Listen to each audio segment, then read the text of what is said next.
sa'yo ay ligtasin. Mahal kita at wala nang iba, basta mong makikita ang aking mga mata.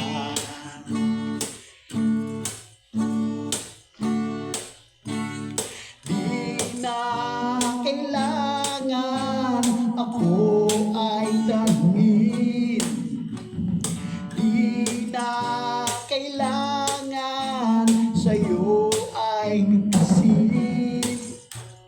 Sa tuwing magtatama ng ating paningin, sa mata makikita ang aking damdamin.